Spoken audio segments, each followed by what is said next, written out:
Good evening, everybody. You hit the right button. There you go. There you go. Good evening, everybody. Welcome to Three Borders Sports Network, the Giants Coaches Show. We're powered by Red River Communications, and we are brought to you by the City Brew Hall, live from the City Brew on 4th Street and 2nd Avenue North Wapaton, and we're high above the restaurant bar area, looking over everybody that's down there. It sounds like they're having a good time down there, Brian. It's a lot of people here tonight. Yeah, a lot of people down there. In fact, among the people down there, I'm going to quick shout out Haley Hansen down there. I see Haley down there. And we've got head coach Grace Brandt coming up here to talk some BW gymnastics. So Haley, I hope you're enjoying your meal, and we'll talk a little gymnastics here in about 15 minutes after we're done with Coach Ralph. I'm Joe Schreiner. Everybody, welcome to Three Borders Sports Network, and those of you tuning in on Red River Communications Cable Channel 125, a channel solely dedicated to Three Borders Sports Network. I've got my partner here. He's producing tonight, sitting to my right, and that's Brian Watson. Beat up. Good evening. It's cold outside. I mean. Okay. It's cold. Thanks for that update. Well, the lights are going to warm me up here, I think, in a little bit. So, yeah, they are. There's water running off the roof. Is that what it is? Oh, okay. He's complaining about the lights. Yeah. I hear you. All right. We're brought to you by the City Brew. Just a quick mention here for the City Brew. Tomorrow on the 25th, they've got live music with Rick Fielder here from 7 to 10. That's tomorrow. And then here you go, Brian, Jeff on Saturday the 28th at noon. First come, first serve in the restaurant. Purse bingo. Come on now. I'll be first in line. All right, you'll be one of the first ones. All right. And then dueling pianos on February 14th, Valentine's Day. Tickets are $38, and the link is on the Facebook page. And they're going to be having a Valentine's dinner special on February 14th, also in the restaurant. So you can treat Emily all the way, and Melissa come in and that I might need to do. I'm checking that on the list. So all right.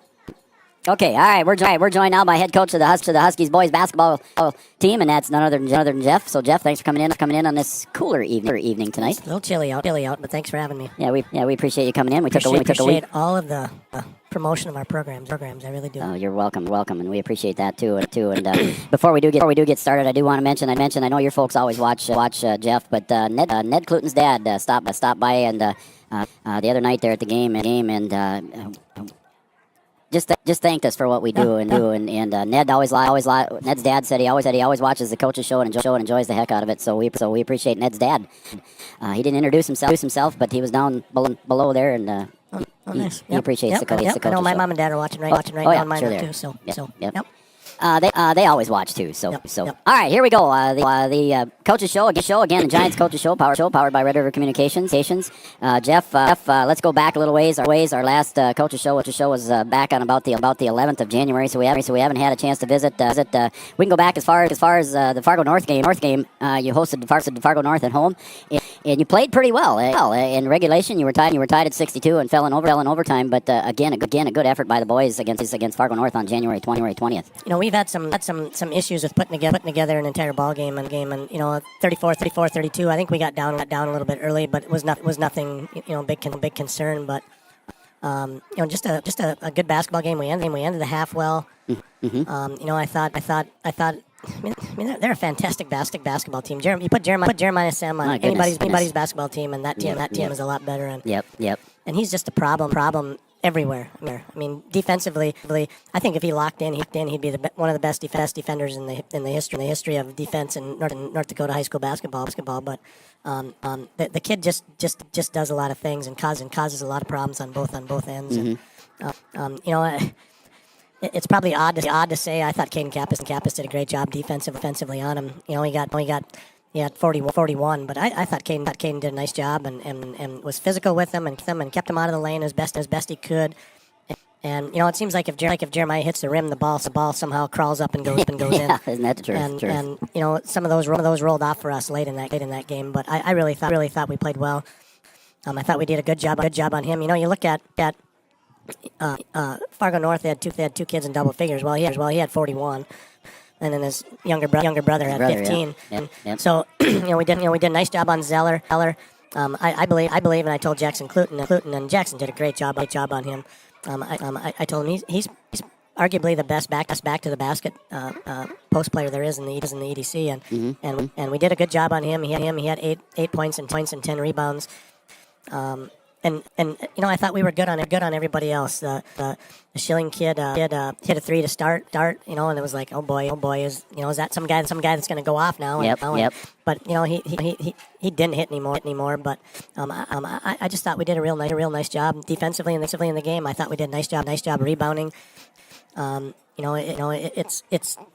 It's tough for us to out rebound teams sometimes because of the defensive rebound that end. But I mean, we're doing the job defensively, and it's just a matter of maybe getting a few more offensive rebounds. But I thought we cleaned the glass. Ethan was awesome. Yep. Jackson Cluten 7.7 rebounds. I mean that's the stat line we want from him every night. So we had everything we wanted. It got away in the last minute and a half of the overtime where we were fouling, and they ended up beating us by 10. But I thought we played really well.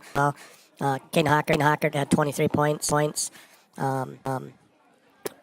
Hit 4 threes for us, which is big. We got to have Caden shooting the ball from the perimeter.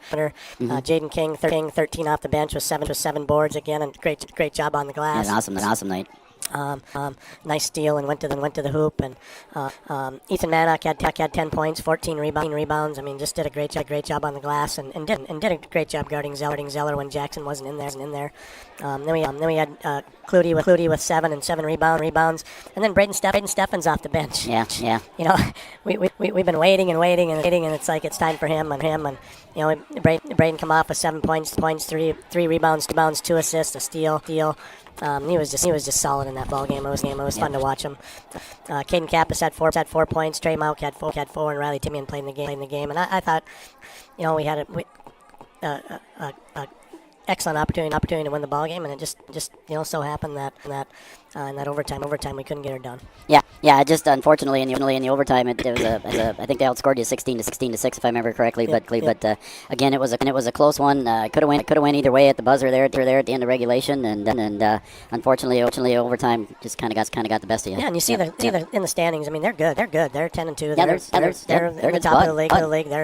They're loaded, and Yeah. they're all juniors, and we play like that every night. We're gonna have a good chance to beat a lot of teams, and then I think we saw that Saturday. We didn't quite play at that high of a level, but we just persevered there and got the job done. And I think one of the other things, and you touched on it earlier too, was the job that Clutie and Mannock did on Zeller. I think I mentioned it in my post game about I think he averages about 15 or 16 points a game, and I think they held him to single digits. Did you say 8? Yeah, he had 8. Yeah. And that was,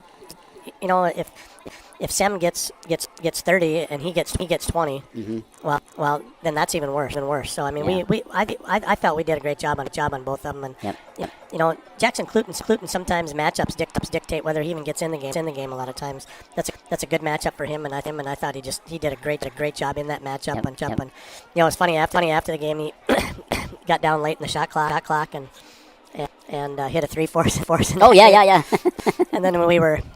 In fact, Jackson and I were the only two left. Everybody was gone, and I was finishing up in my office, and he said, popped my door open. He said, "Coach, I got the green light tomorrow, right?" So he's 1 for 1 on the year from 3. So there you go, Jackson. He had a good night for Jackson, and it's fun to see him play well when he gets an opportunity. Yep. All right. So that was a makeup game on Friday the 20th against North. Was normally a night off before the big border battle, but then you didn't have that luxury this year. So back-to-back nights here on Saturday. Then you go to NDSCS and you take on Breckenridge in the border battle and squeaked out a win there by 8 points. You know, that ball game, and I don't think fatigue is an issue just because it's Breckenridge. It's that rivalry matchup or whatever. And yep. You know, someone asked me, well, what do you think of it? And I said, well, I tell you what, I'm a lot happier with it at 10 o'clock when it's over. You know, I mean, there's just so much that goes into it. It's a long day of basketball, but you know what, I think you saw with all the money raised for the fundraiser stuff and all that. There's a lot more going on than basketball, but it was a fun day for us anyway. Yeah. Maybe Jordan wouldn't think so with a couple losses, but a good basketball game. I thought his team played really well. I think they did some things to us that they exposed some things and showed us some things we have to work on. But when it came down to it, I think Braden Steffens in the first half was I think I told. That was my first comment that I had here. Zimmel at the radio that morning. I said, "Who's it going to be? Who's the guy that nobody's going to think of that's going to have a good game?" And it could have been some kid from Breckenridge. I think Landon Blofus had a fantastic game for them. He had a nice night too. But I think Braden Steffens in that first half was just fantastic. I think he had 13 of his 15 points in the first half. Yep. Ends the game with 15 points, 3 rebounds, 2 assists, and solid with the basketball, 1 turnover. For a freshman handling the ball like he did, and just a phenomenal effort from him. Ethan with 13 points and 16 boards. Landon had 18 points and 12 boards, so that was a colossal matchup inside, and a pretty good duel from those two. Then Caden Kappas kind of got going. It was good to see him pick up 12 points. He was 6 from the free throw line, leading EDC in free throw percent. 7% and he had a tough defender on him, but Cam Nito chasing him all over the place. And then you throw Sanchez at him once in a while too. So it was that kid, the people he matches up with night in and night out, and we would all love it for him to score like that 12 points every night. But when you're banging on Jeremiah Sem and doing a great job, and then Mason Claiborne and everybody else he's had to guard last night with the Perry's kid. I mean, he's leaving everything he has on the floor every night, and I was really happy for Caden to get into double figures and knock down a few shots. And it was a special win for the seniors, and I'm going to be talking to Jordan later and Austin Imdek as well too. But for the Husky seniors, it was a special win for them in their last border battle. That means something to them. I think they said in the locker room they won all 4 games. They're 4 years, so they were pretty excited about that. But I think it's one of those games where they look back and they're friends with some of the guys or whatever. So it's a matter a little bit of bragging rights or whatever. And maybe in 20 years, it'll be something they talk. Maybe at the lake or something in the summer. So fun game. I think it was an exciting game. And it was. We built about a 14-point lead, and I was kind of hoping we'd stretch that out and just get it over with. And but credit to Breck, they had a couple threes and battled back. And yep. And like I said, I thought Landon Loftus played really well inside for them and caused some trouble for us. Yep, absolutely. All right, so then last night, Coach, you travel up to West Fargo for a 2-point game. Again, they're right above you there in the EDC standings. So it was a close game here. You lost by 8, but again, I think at halftime you were down by 4 or 5. I think I saw, and just a close game for the Huskies here in a tough loss. I'm not gonna take any credit for us getting back after it was 14-2, but there was some screaming going on as there out, and I don't know if that lit a fire or whatever, but we, for whatever reason we were a little flat. But I think part of it was this Keaton McGregor kid comes out and hits a 3. He's made 5 going into the game. He's got eight now, and that's the first shot he makes. He hits a 3, and we were down 10-0. I think it was 12-0 and 14-2. But then we kind of righted the ship, and I think I think Joseph Gomez came off the bench for us. Kind of like Braden had done. Braden was sick, so he didn't play. Oh, I didn't know that. Okay. Which was really it made a little different look for us, because we planned on him playing a lot. But JD came off the bench and was really good and sparked us. I think he had. He had 8 in the game. I think he had maybe five or 7 in that first half. Right when he came in, and kind of got us going with his dribble penetration, and then we got rolling. And Hocker hit a few threes, and we're right back in it. And after being down 12 with 15 minutes to go in the first half, to get it back to 42-39, and kind of had them on their heels. Mm-hmm. There was a point in the game where it looked like we were getting out of their way defensively. I mean, they were just scoring at will. And then pretty soon that started to change, and we started to rebound better, and they started missing, and you get back to 42-39 at half. We were pretty happy going in, and really felt like the momentum was in our court. And I think with about 9 minutes to go, we were up by 6, 50. Wow. And we're sitting good. I mean, we were executing well, offensively, defensively. We were rebounding. And then we had a stretch where I think we scored a bucket back to get it back to 6 after they scored. And we didn't get back on D. They got a quick bucket. We didn't score. They hit a 3. We didn't score. They hit another 3. And now you're down, back to 6 or 8 points again. And it just kind of stayed there the rest of the night. They locked in and they burn clock. That's kind of their thing. They run the clock when they get ahead with about 5 minutes to go. And we still had opportunities late in that game. I thought we had 2 instances where we didn't rebound a missed free throw. When they got to make them to salt the game away, and then we didn't rebound. And those are just killers for your energy that you bring to the game. So our kids played great. I thought Caden Hockert. Heck of a game. I think would like to forget about the Breck game on Saturday. Didn't really get going at all, and that was part of Nito crawling in his shorts with him. But broke out. At 30 points, he had 5 threes. 5 of 7 from the free throw line. We had Ethan with 20 points and 16 boards. We love to see Ethan when he gets up to around 18, 20 points a game. Mm-hmm. We know he's going to rebound. Then we had Caden Kappas again. Got in double figures with 10, and that's big for us to get Caden scoring. And 10 points. 3 rebounds, 7 assists, a steal, 2 turnovers with their pressure defense. The kid he's just a gamer. Yep. Just a great game for him. Jaden King off the bench again, 8 points and 5 boards, and then like I said, Joseph Gomez was 7 points. I think all in the first half. Wow. Really sparked us. 3 rebounds. Riley Timian had 4 for us, and then Trayton Malka had 2, and that there again we talked about Jackson Cluton. There was a night where the matchup, the Leo kid was in the game when Jackson was in, but when he was out. We really didn't have a matchup for him and had to go small. So. Nice job, but just not a lot of opportunities for Jackson last night. I did, and I've seen Joe Gomez. Obviously, I didn't see him up there, but I did see Joe Gomez play a lot of junior varsity basketball here, and I was impressed. I mean, comparatively, he's small, quick, just like Braden a little bit there. Yep. I mean, there's some speed and some ball handling skills there for sure. Yep. He's really good off the dribble, getting in the gaps, and that was something I think in the second half, they talked about Joseph and how they want to guard him.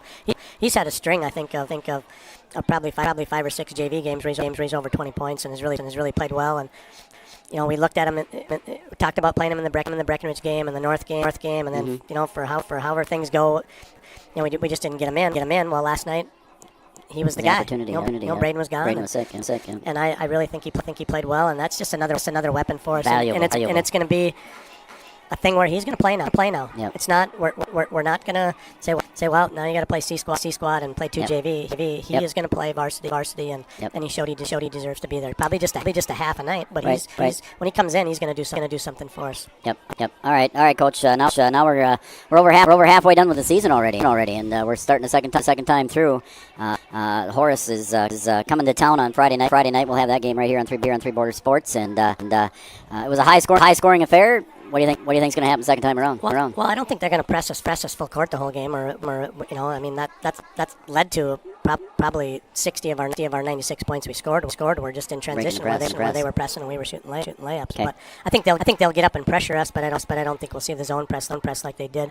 But they just throw guys out there and guys that can shoot threes. Mm-hmm. They spread you out. Not really much of a post game. They got this fish kid who's pretty good, but he's more of a kind of hang around the high post and pick and pop and shoot threes, and we did a nice job on him. We need to do that again. But this is a dangerous team. They play so fast and they are so quick, and really young. So I think they play really fearlessly because they have to. So good matchup for us. Where, it's a game where we want to stay above them in the standings and try to get up into that 8 spot where we're going to be hosting a play-in game instead of being on the road. That'd be good. All right. I don't really have anything else there for you, Coach. Nothing there from B-Dub. So you got anything else? Nope, you want to add? All right. Boys are playing hard. We're right there in these games. We just got to pull one out. All right, they'll get her done. All right, this Friday night they're taking on the Horace Hawks, I believe. Yep. On Friday night, and we will take a break and we'll come back here with more with Austin Emdek coming up next right after this. Insurance is an important safety net for your family, your home, and your business. Carlson Family Insurance Agency is your local auto owner's insurance provider. At Carlson Family Insurance, they work for their clients, not the companies. Customer service and satisfaction is their number one goal. Give Carlson Family Insurance a call for all of your personal, farm, business, and crop insurance needs. 701-672-6002 or at cfiagency.com. Carlson Family Insurance, your auto owner's insurance agent. Have you ever considered chiropractic for your family? Dr. Andrea and the staff at Hornstein Family Chiropractic love to see families. With 16 years of experience seeing brand new babies, pregnant women, toddlers, teens, athletes, she cares for your family like it's her family. Join Hornstein Family Chiropractic at 715 Dakota Avenue in Wahpeton, and we will help your family grow up healthy. Call 701-672-1300 for the next soonest available appointment, because at Hornstein Family Chiropractic is a family affair. Thank you, that we serve nearly 1,500 square miles across North Dakota and Minnesota, or that we've been around for over 60 years? How about that we've got 3,000 miles of fiber optics powering one of the best networks in the region? The best part? We're a cooperative. That means we're continually reinvesting in our communities to make them better than ever. We are Red River Communications. We've been recognized as a leader for helping our communities be great places to live and work. To find out how we're helping connect our communities, visit redrivercom.com/connect. Red River Human Services Foundation provides services to people with disabilities, which enhances their quality of lives and enable them to live, work, and develop relationships in their communities. Red River Human Services Foundation has multiple direct support professional positions available in their Wahpeton, Fargo, and West Fargo locations. Job opportunities include flexible scheduling, competitive wages, on-site paid training, and life experience. Voted #1 place to work for the past 5 years. Join their team and apply online at www.rrhsf.org. Red River Human Services Foundation supports all local area sports activities and wishes everyone the best of luck. No matter what time of year, a farmer's relationship with Red River Grain never changes. Red River Grain works shoulder to shoulder with area farmers, drying, cleaning, and marketing your grain to attain the highest possible profit for you. Red River Grain has been saving farmers for years, rewarding them with reasonable prices on purchases and fair deals when they sell. Talk to Kelly or Brad about the many services they offer. Red River Grain in Breckenridge. Call 643-3738. Every bank wants you to open an account. Sign up. Sign right in. Then along come sneaky fees. Sneaky, sneaky, sneaky. Exactly why you should compare your bank to Bell Bank. At Bell, we don't nickel and dime you with fees on things like checking accounts and ATMs. If you hate sneaky fees, switch to a bank you'll love and give sneaky fees the boot. Bell Bank. Three Rivers Crisis Center is offering support to survivors of domestic violence, sexual violence, and child abuse in Richland County for now over 25 years. It's free and strictly confidential. 24/7 access to support and resources including counseling. Get help, identify abuse, plan for safety, support others, and get involved. Three Rivers Crisis Center's 24-hour crisis line is 701-642-2115. Thrivent and Will Ulick provides clarity for where you are today, confidence for where you go tomorrow. At Thrivent, Will Ulick can help you address a variety of complex subjects to meet your unique wealth management needs, from retirement planning to investment management and estate planning. Thrivent, what are you invested in? Thrive with purpose. Since 1987, Red River Valley and Western Railroad has served North Dakota and Minnesota with over 500 miles of track. Red River Valley and Western handles shipping, freight car repair, storage options, and now transload services. With over 30 years of experience in the railroad industry, they know dependable service is what you strive for. Red River Valley and Western is proud to be a part of the community since 1987. Comdell Innovation is now hiring production technicians for a variety of shifts with opportunities to make $20 or more per hour. Work in a clean, climate-controlled facility. Second shift, 4 10-hour days, every weekend off, 3:30 p.m. to 2 a.m., and 4-crew rotation, straight days, 7 a.m. to 7 p.m., or straight nights, 7 p.m. to 7 a.m. Apply in person or online at ComdellInnovation.com. Comdell Innovation of Wahpeton, an employee-owned company. Bold Print in Wahpeton is your local provider for all of your printing and promotional needs, including custom decals, which is a great way to promote your business. Bold Print also has custom framing and unique personalized gift ideas. Don't trust your family photos to an online company. Use Bold Print for all of your custom framing and canvas printing. Give them a call today, 701-642-2188, or check them out online, useboldprint.com. After school, I'm right into the workforce. I don't have to go looking for a job, and that's kind of what made me take a step forward into being a diesel tech at NDSCS. No looking back. My name is Eli, and I'm here for my future. A local insurance team ready to serve you. American Family Insurance, Miller & Associates, providing home, auto, life, farm, and business insurance. As residents of your community, they understand how important it is to be there for you, their trusted friends and neighbors.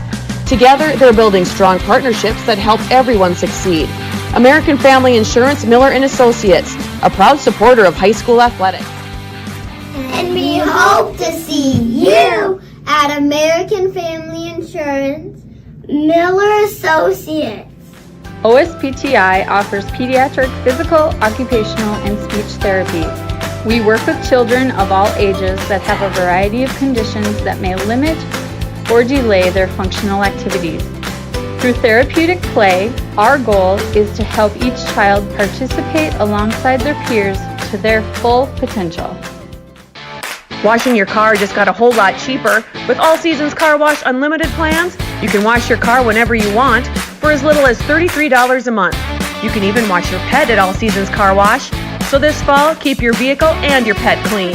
Conveniently located at 1300 4th Avenue South next to Tractor Supply Company in Wahpeton. To enroll in an unlimited car wash plan, please visit allseasonscw.com. First kid in my family to have graduated from college, and then at NDSCS they told me, hey, look, you can get credits for this, you can go further. So I start to see like my horizon broaden up. I'm going to be pretty unstoppable. My name is Julie, and I'm here for my future. At OSPTI, our focus is on each individual's therapy needs, whether it be for speech, occupational, or physical therapy services. I'm Becky, a physical therapist at OSPTI, and I love being able to provide that personal care to each person that we see with clinics in Breckenridge, Hankinson, and Fergus Falls. You don't have to travel very far from home. From infants to athletes to adults, you can request OSPTI to meet your therapy goals. For 90 years, Casey's has been the place to enjoy time with family and friends, a place to meet people and share stories. Lots of memories have been made at the corner. It's the place to meet before, during, or after the game. The game is always on at Casey's on Minnesota Avenue in Breckenridge. Casey's, proud to support area high school athletics.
Only one field goal on the night, so that was really good to see. And offensively, it came a little slow for us. We struggled against some of the zone looks they gave us, but eventually kind of figured it out. We're able to penetrate some of those gaps and get to the free throw line, and that's kind of what did it for us in the second half. Mm-hmm. And I see Parker had her usual 17 points, somewhere in that range, and at least that's what I saw today. I think right down around stat there. You might be on the next game, either Wapaton or the night before. Oh, the night before the last game in that was against West Central. She had right. 17. I wrote down wrong. Little slower My night bad. from Parker that night was 9, but Jonica filled in with 13 there, and then we had 3 with 6. Kelsey had 6. Sydney Roberts had 6, and then Addie Twidwell had 6 as well.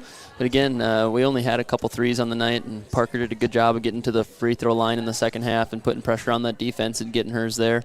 And then Jonica, put the team on her back a little bit. And Twidwell, Addie played really well. She didn't score in the first half, and then in the second, she did a good job of getting the ball when she needed it and getting to the free throw line and knocking down her shots there. And that's something we talked about all year is getting her the ball in the paint and making that defense collapse and pay respect to her. And we did a lot better job of that in the second half. All right, so nice win against DGF, and it's a conference win for the girls too, so a good one for them. Yeah, they always come tough, regardless of who you're playing, whether it's, we'll talk about Holly in a little bit, or Frazee or DGF or Pelican, you never know. All of them are tough. That HOL conference got a lot of respect for it, so always good to get a good two-way win out of there. Yeah, there you go, and that's what helps a lot there. So, all right, so then you get a day off on Friday. You prepare for the big border battle day, and before we get started, Coach, with the border battle here, Brian's busy with some technical stuff, but let's just talk about how the girls did and raise some money, Hoops for Hope, and just did a great job that way. So congratulations to both squads.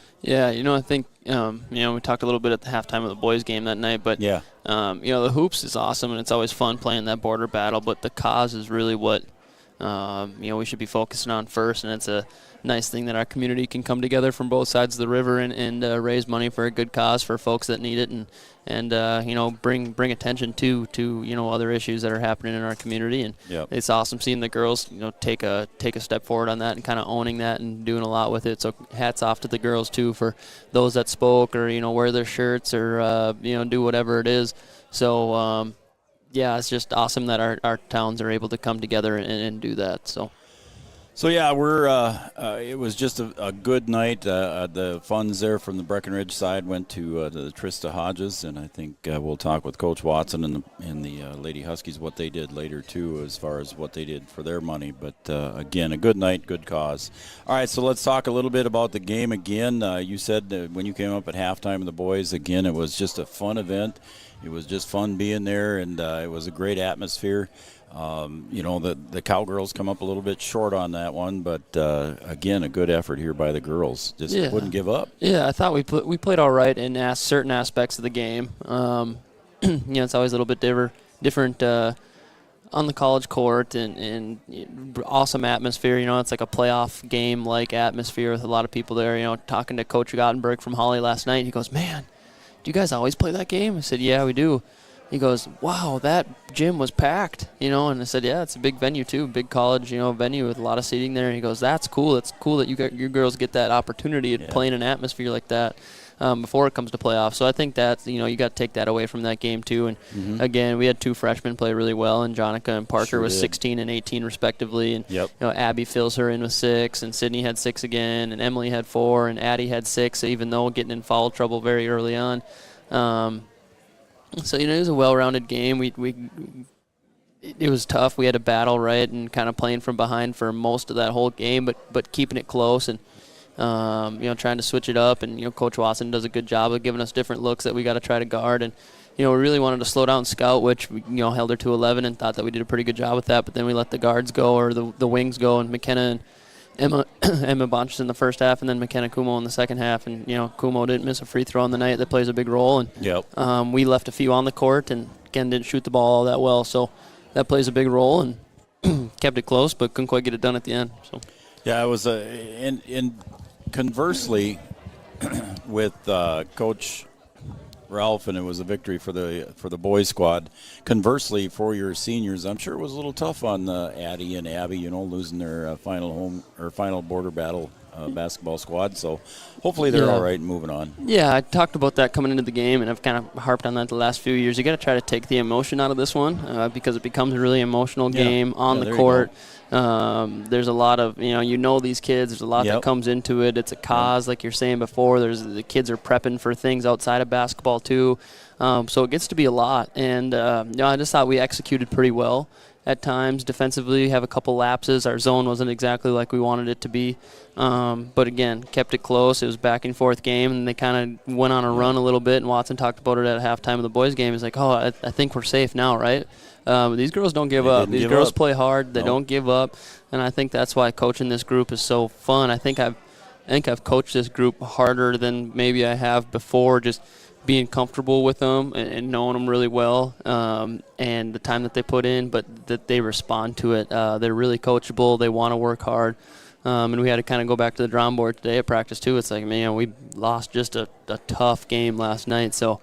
They're resilient. The season can go in a couple different ways at this point, where you've dropped a couple recently, and now just got to get back to it and focus on the little things. We talk about that a lot, and going 1-0, and just got to get back to it. We got a tough one on Friday. So one thing I didn't notice, and I see it in your scorebook there, you guys outscored the Lady Huskies by 1 in the second half. So, yeah, it was tight. It was back and forth. They just went on a little run there at the end of the first half to get up 7, and that's just how it goes. It's a game of runs, and you got to go on offensive runs, but you got to go on defensive runs, and we just didn't quite have enough defensive runs throughout the night.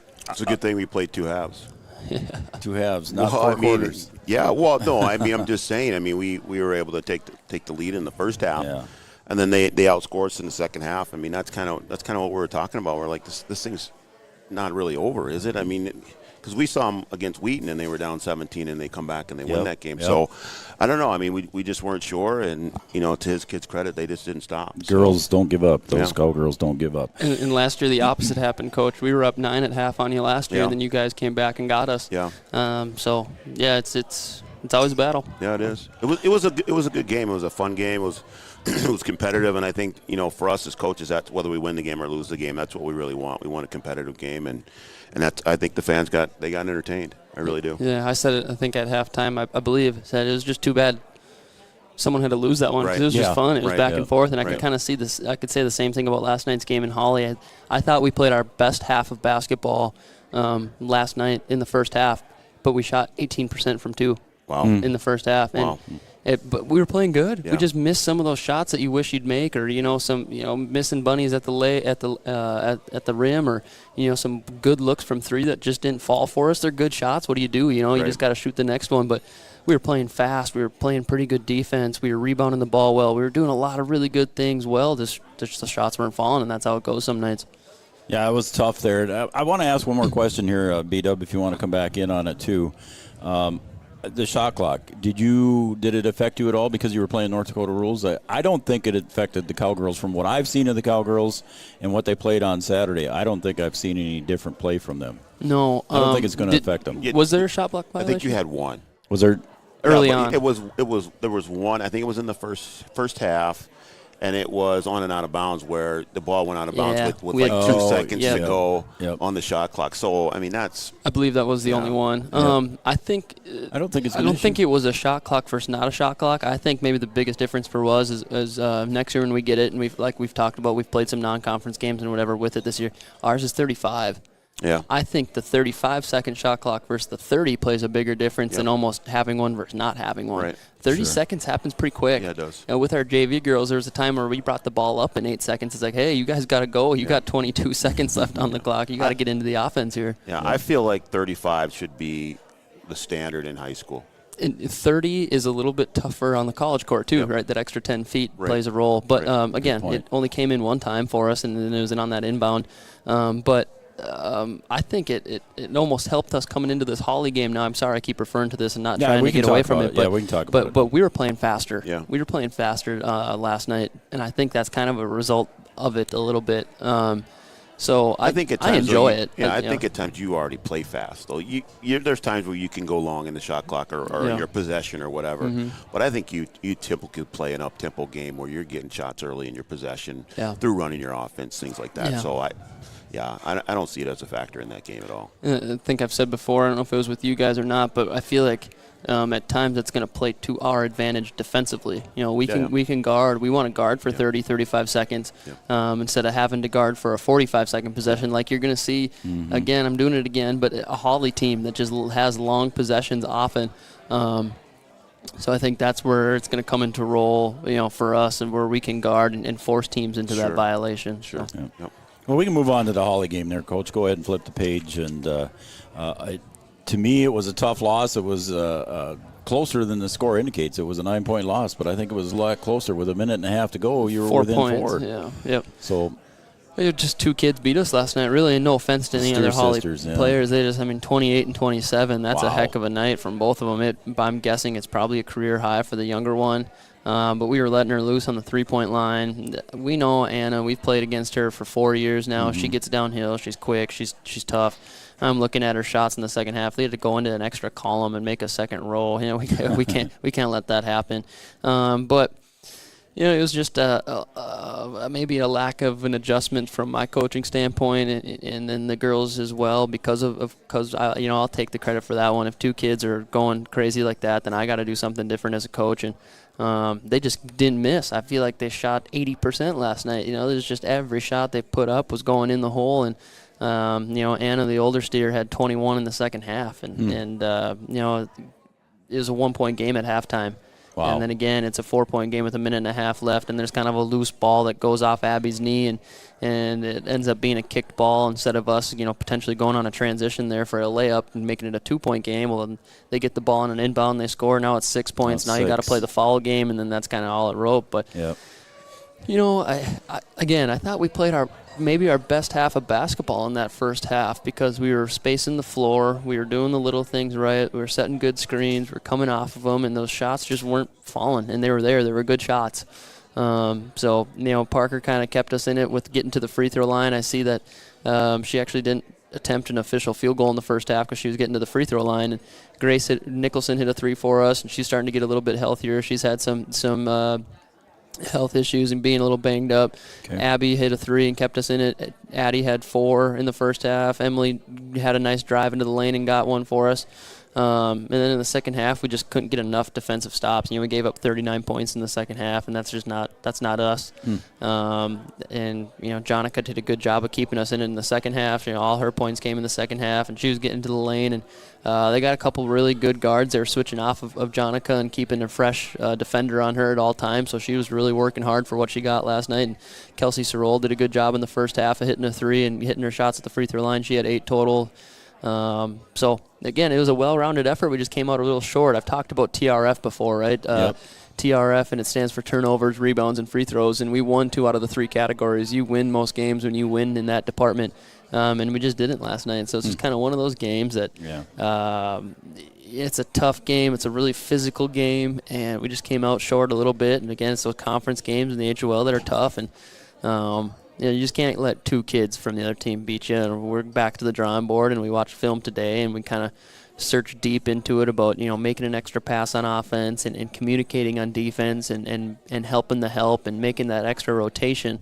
And then that's what we got to clean up. We're this far away from it, right? We're close. We're just not quite there. And I told the girls too. I said, hey, don't panic. We don't want to be peaking right now anyway. We want to be playing our best ball in another 3 weeks, 4 weeks from now. So exactly. The world isn't collapsing. We're fine. We just got to weather the storm here a little bit and get back on track for a tough road game in Barnesville Friday night. I was going to say, your next game coming up there, Coach, is against 8AA Barnesville. Is this the second time you played them now, or is this the first? This is actually still the first because the first one got snowed out. It was snowed out. That's correct, yep. So you're traveling up to Barnesville, and what do you expect to see out of Barnesville? Yeah, that rivalry game's always tough, no matter what the records are, no matter who's doing what or who's got who. It's just always a tough game, another physical game, so we got to get geared up for a tough physical game. And one of the keys last night was every 50-50 ball has to be ours. We got to get on the floor for them, and they were. We won in that department again last night, too. We won in a lot of categories other than the final scoreboard last night, and we just got to bring a lot of those little things and a lot of those categorical wins into Friday night, and just continue to play hard and trust each other, trust our teammates, and good things will happen. We're shooting below 30% from 3 the last 3 games, and that'll change because we're a good three-point shooting team. Well, I'll tell you what, folks, this is a good girls basketball squad. Don't take it to heart if they've got a couple losses here recently. This is a good girls basketball squad, and they're playing a lot of AA schools. And when you see them playing against single A schools, I think it's going to be a lot different story for these guys. Yeah, I think so. And you know what? We got really good leadership. I think Abby Johnson right now is just stepping up and having a talking to Coach and I personally today about what can we do as a team together to rally. And I thought that was just a really cool thing from her today to step up and want to have those conversations, those hard conversations, because part of it's her, right? It's not like she's excluding herself from it. So that was really cool. And then you also got to think that, hey, number 2 and number 3 are our leading scorers. They're freshmen, and we put a lot on their shoulders. As a offensive standpoint, we put a lot on their shoulders, and they're freshmen, so they're going to take their bumps and bruises, and they do really, really well. And they're learning as we play, right? And so it's again, we got to weather the storm. We'll be all right. We'll get there. So yeah, I'm not worried about the Cowgirls.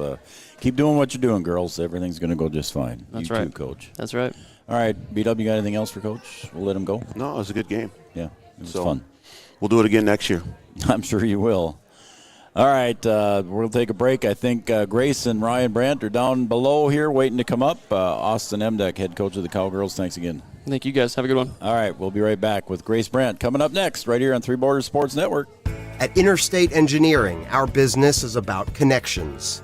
We connect people to water, communities to counties, and counties to the rest of the world. Our work connects main streets to interstates, and yesterday with the potential of tomorrow. With over 40 years of connecting, our experience and expertise are thanks to the clients we have earned, the trust we have built, and the connections we have made. Interstate Engineering, the professionals you need, the people you trust. It feels like you're at a bigger university. Right now I won't have any debt, and I might even gain a little extra money through scholarships. There's so many job opportunities. My name is Emily, and I'm here for my future. I found out way more than just like sports. I met a lot of people just on my floor, and then different activities you could go to that were on campus. I for sure will look back at all the memories and love it. My name is Grace, and I'm here for my future. Every business begins with an idea. With dedication, hard work, and high-speed broadband, that idea can grow into something giant. The member organizations that form BAND are proud to support North Dakota businesses every step of the way, from the soil to the stadium.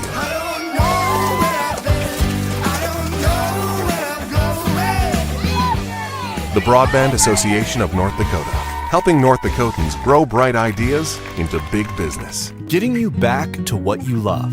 We are Optimum Rehab.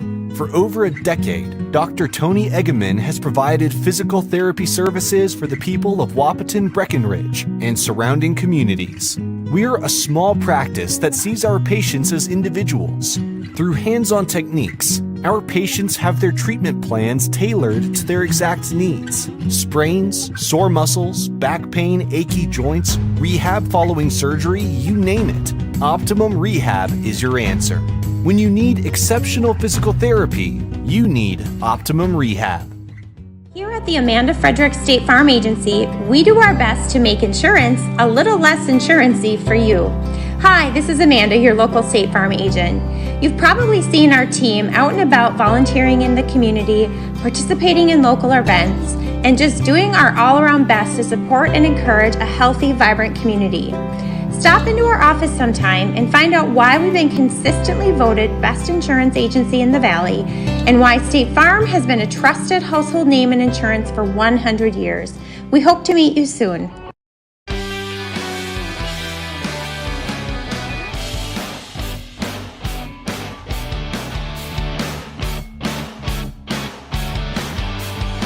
All right, welcome back, everybody, to Three Borders Sports Network. The Giants Coaches Show. We're powered by Red River Communications, and we are brought to you by the City Brew Hall. The City Brew Hall tomorrow on the 25th has live music with Rick Fielder, and then Brian's going to come bring Emily down to Purse Bingo. Bingo, there we go. On the 28th, and then Ryan Brandt, he's going to bring Grace Brandt.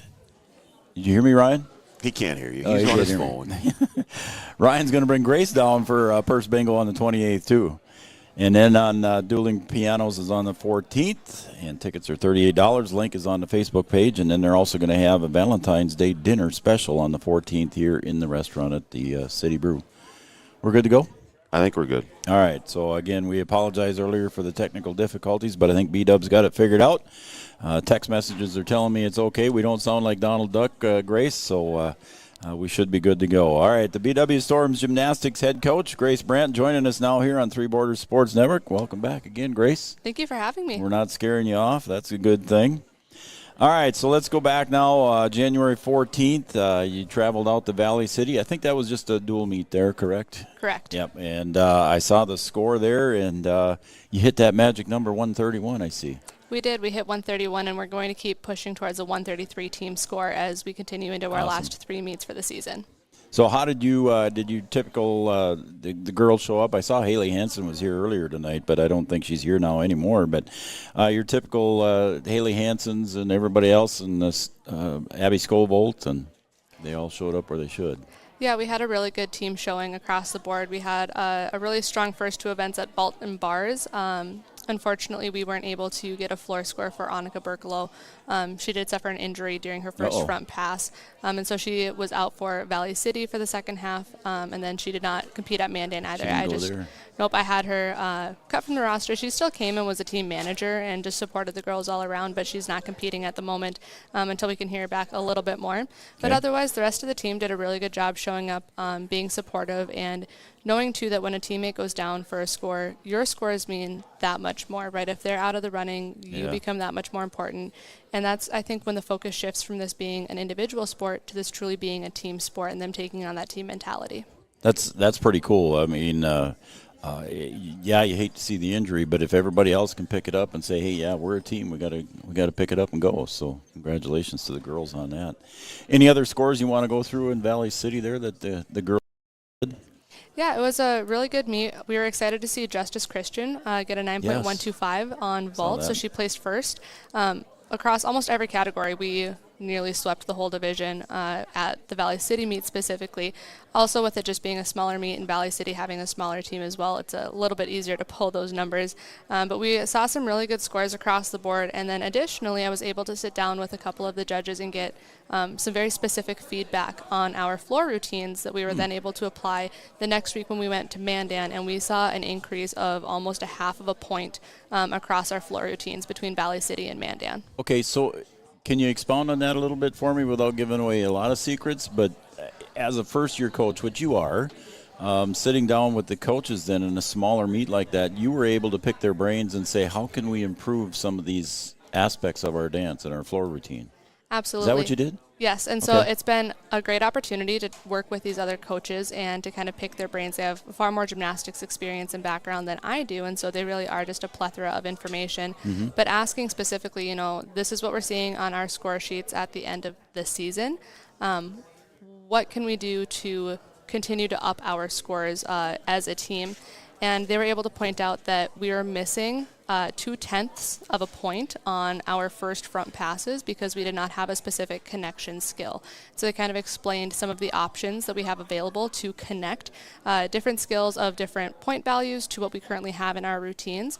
And then by working on that for a full week at practice, we were able to execute when we went to Mandan and see an increase overall of our floor scores. Pretty cool. Yeah. All right, speaking of Mandan, let's go there. You were just there on Friday. It was a big trip out there, about a 4-hour bus ride, I suppose. Suburban drive, Suburban actually, drive? and Okay. I am the driver. Sometimes we are a one-woman show. Coach, driver, fuel pumper, all of it. There you go. All right, so it was didn't quite hit your team score. I see this team score come in at 129.7, so not quite your goal, but again a good meet for the girls. Absolutely. When we go out west, it's a little bit different than being here. Bigger schools. It's bigger schools, bigger teams, Sure. and the judges that tend to judge at those meets look for some slightly different things than what we traditionally see in the East. And I feel like you kind of see this across all sports where, maybe when you go out west to Dickinson or Minot or Williston, your refs for basketball or baseball or whatever it is might be more particular about certain things or certain calls. Yep. And we definitely saw that. I think the biggest difference that we noticed between Eastern judging and Western judging was that the bars scores overall, and it was not just the BW team. It was Mandan, Minot, Northwest, all of the teams there. I don't think there was a bars score that was above a 9.1. And so overall, just having lower bars scores for every team, we saw lower teams' scores. Sure. That makes sense. All right, and I did see that Haley, of course, came in first in the vault again and continues her good track there. So anybody else there you want to talk about? Yeah, we had a really good showing across all of the events. Mandan, since it was a larger meet, gave placements from first place all the way through 15th. And so we had girls placing across all events, between first place and all the way through 15th place as well. But we used every gymnast's team score at least once across an event. We saw scores contributed by Abby and Elise Scoville. We saw scores contributed by Justice and Haley, but also we needed to use another beam score, and that's when we were able to see Sydney Gilbertson show up. We only had 5 girls competing, and your team score is comprised by your top 4 scores in each event. Well, that's good then that Sydney got some points in there on Absolutely. the team. So absolutely good. All right, so what's coming up for the BW Storm gymnastics team? What's up next? So this Friday we're in Jamestown. Okay. Next week Friday we go out, or not next Friday, I'm sorry, next Saturday we'll go out to Grand Forks. We're in Fargo. The following, then EDC and State. We have 5 meets left. Wait, now slow down for me here. So Friday is Jamestown. Correct. Saturday is? Grand Forks. Grand Forks, okay. Then Friday will be the following Friday back in Fargo. Okay, and then you're looking at EDCs, not too far EDC off. and State, and When does EDC start? So I think I looked EDC is, oh goodness, off the top of my head, it's middle of February, second weekend of February. Second weekend of February, Yeah. and then it's followed by State. Yeah, I think I looked at the website today, and I thought I saw February 11th-ish or something. I believe like so. that, Yep, somewhere February in there. 11th sounds about Wow. accurate. Well, I'm looking forward to it here, and hopefully the girls continue to do well. So. I think they will. I think they realize that we are at a crucial point in the season, and our practices have been really strong, very productive. We continue to work on skill upgrades to try to increase scores across the board, but also work on our technique and our strength. We've been doing a lot of strength and conditioning, and I think as a team we are going to peak at the perfect point during our season. Hitting that peak. That's awesome. At your last meet and then at regionals for EDC, we are still leading the EDC in team points, and I think that's a really good goal for the girls to be able to focus on every day at practice. Is they want to keep that lead, and that's what's driving us to peak at EDC so we can have a solid performance at state. Very, very cool. That's what all coaches want to see here, is that peak performance at the right time of the year. One other thing I'm just going to quick mention here too, Grace. I know Ryan's waiting off in the wings here, but one other thing I want to mention, it's fun watching the fun, if you will, that the girls are having on Facebook. I mean, you take pictures, or whoever's putting the pictures out there. I don't know if it's Amy Scovolt or who, but somebody's putting pictures on there, and they look like they're having fun, and that's the main thing. I would say that's been one of the biggest compliments we've consistently been receiving at meets by judges, by other coaches, by other parents and teams even. Your girls just look like they're having a blast this season. Yep. And big shout out to Amy Scovolt for continuing to take some really high quality pictures and capture some of the great moments. Yes, she is. I try to post as many of them on Facebook as possible, so follow our BW Storm Gymnastics Facebook page for all of the updates. But the girls are having a great time this season, and I think that's what has been a big game changer in us being successful, is having that positive mindset. That's pretty cool, and a lot of it, and you don't have to say anything, but a lot of it stems from the coach. I appreciate it. Thank you. Congratulations to you. All right, B-Dub, you got anything else for Grace? No, I'm good. Okay. You're busy over here doing technical stuff. I'm trying to just keep us on the air. That's what I'm doing. All right, Grace, you got anything else? Good luck Friday, Jamestown, and then Grand Forks on Saturday. Yes, thank you for having me tonight. All right, thanks again for coming in. Thanks for being patient here. And we got Ryan Brandt waiting in the wings here, so head coach of the BW Gymnastics Storm Gymnastics team. I'll get there. Grace Brandt. Thanks again, Grace. Thank you. We'll be right back. Three Rivers Crisis Center is offering support to survivors of domestic violence, sexual violence, and child abuse in Richland County for now over 25 years. It's free and strictly confidential. 24/7 access to support and resources including counseling. Get help, identify abuse, plan for safety, support others, and get involved.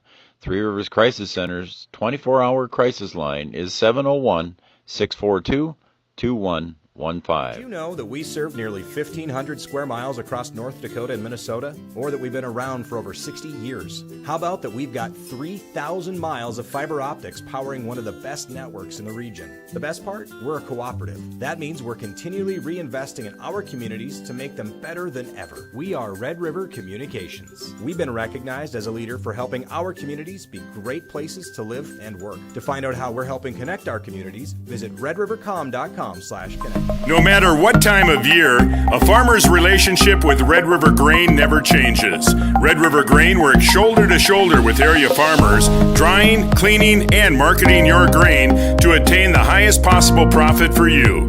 Red River Grain has been saving farmers for years, rewarding them with reasonable prices on purchases and fair deals when they sell. Talk to Kelly or Brad about the many services they offer. Red River Grain in Breckenridge. Call 643-3738. Every bank wants you to open an account. Sign up. Then along come sneaky fees. Sneaky, sneaky, sneaky. Exactly why you should compare your bank to Bell Bank. At Bell, we don't nickel and dime you with fees on things like checking accounts and ATMs. If you hate sneaky fees, switch to a bank you'll love and give sneaky fees the boot. Bell Bank. Every business begins with an idea. With dedication, hard work, and high-speed broadband, that idea can grow into something giant. The member organizations that form BAN are proud to support North Dakota businesses every step of the way, from the soil to the stadium.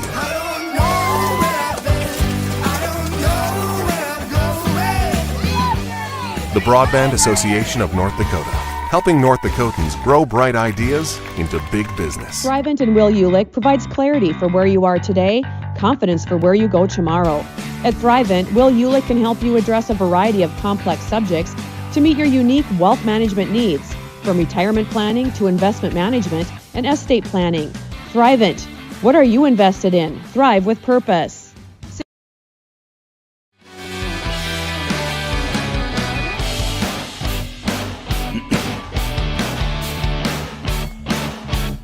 Welcome back, everybody, to Three Borders Sports Network, the Giants Coaches Show, and we're powered by Red River Communications and Cable Channel 125. That's Three Borders Sports Network, own cable channel number 125 if you have Red River Communications cable.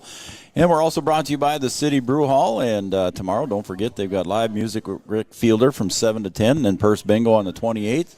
And that starts at noon. It's a first come, first serve, and it's going to be held down in the restaurant, not up above. And then dueling pianos here on Valentine's Day. Tickets are available for $38. Check the link on the Facebook page for the City Brew Hall. And also they're going to be having a Valentine's Dinner Day special. We have a game on Valentine's Day. I need to talk to the scheduler about that. I was wondering, well, didn't we talk about that before when we found out they were doing dueling pianos, that we had a game that day? Yep. So, yeah, I don't think either one of us will be here. Whew, got out of that one. You said it, I didn't.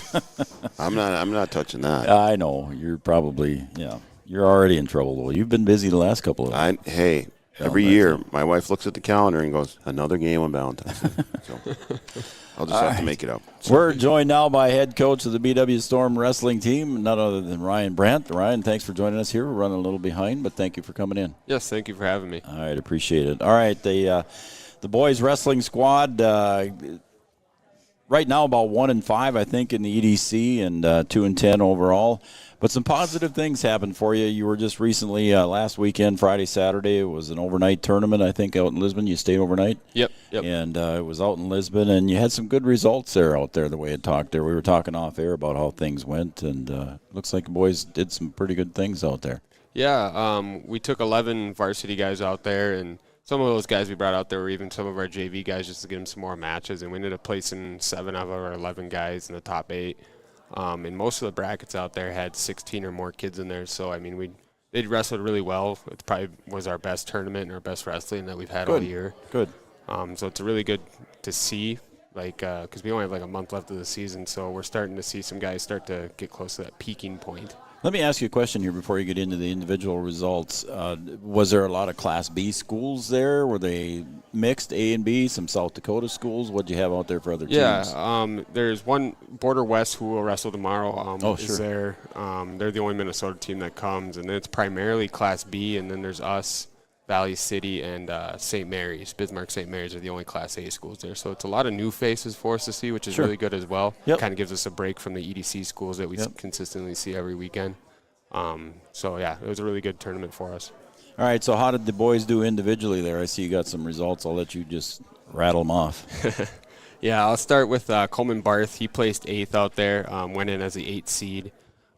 He could have easily been in that 5th or 6th place match. He was winning his consolation quarterfinals match to get into that 5th, 6th, 3rd, 4th area, and ended up getting thrown to his back and pinned. But I mean, he was wrestling really well, and that's something that he's been doing the last couple weeks.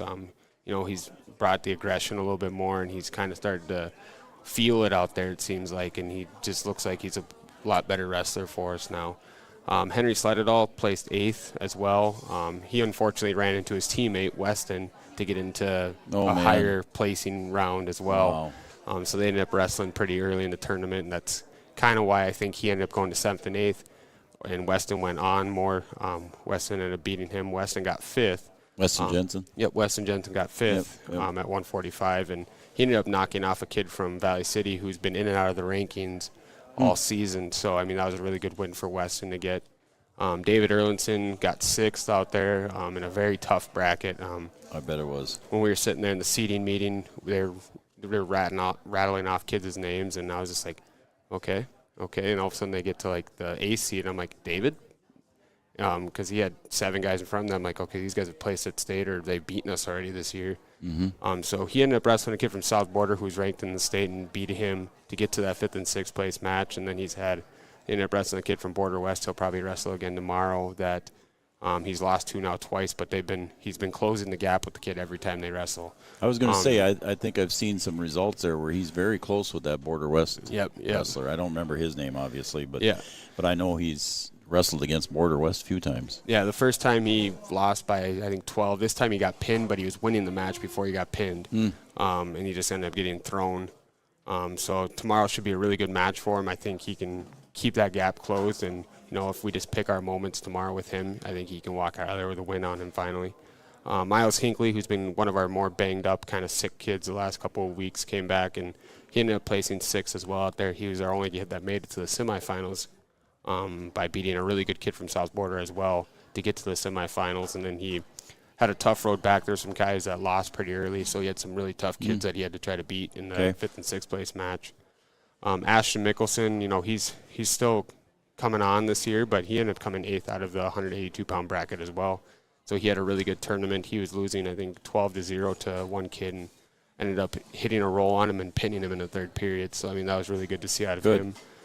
Chase Marsh is starting to come into his own set and figure out what he's really good at and what he's not so good at and what he can do to some of these bigger kids since he is a little underweight wrestling where he is. But he came out of there with an 8th place finish as well. I was going to say that's a name that we haven't mentioned too often is Chase Marsh, have we? Yeah. No, he's been behind Miles as a backup at 182. Okay. And, you know, we wrestled OTC the one time and we bumped him all the way up to 220, and he just looked more fluid out there, I guess, is a good word to say. He looked more comfortable, so we talked about maybe going to 195, and that's kind of where he's at. I mean, he's underweight for 195, but he flows better with those guys up there. So he's starting to wrestle a lot better, and we're seeing some of the stuff in practice kind of start to come out on the map for him now. So yeah. Well, good for him. All right, now you talked a little bit about what's coming up here. Tomorrow you got duel down in, I think you're going to Graceville, right? Yep.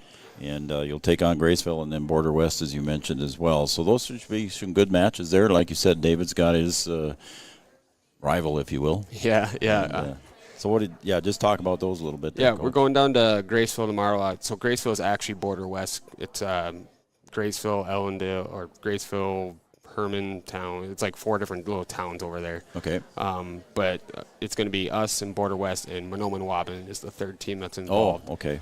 And we've seen Border West at a couple things. They come to our tournament. We saw them this last weekend. They have a very good lineup from 106 all the way up to 160. They have a lot of really scrappy kids that are tough. So that's going to be a tough duel for us, but I think we can kind of compete with them there. And then Mahnomen-Waban, I don't really know anything about this year. Sure. I go and look at results for them, and you know, they'll duel one night and they'll have almost a full lineup. They'll duel the next night and they'll have 6 open weights. So I don't really know what we're going to get tomorrow out of them. I know that they're pretty young, just like us. They have 1 junior on their team, and everybody else on their team is a sophomore or younger. So on the Mahnomen-Waban team. Yep. Wow. Yep. So I mean, it should be a pretty good duel for us as far as skill level. I mean, we're going to be bringing a young team. They're going to have a young team, so it should be fun and close, I hope. Okay. And then yeah. Yeah, so it says on your schedule here, it says Graceville for one and then Border West for the other, but they're both the same team. Yeah, they're the same team. So it should have said Mahnomen-Waban there. Okay, I got you.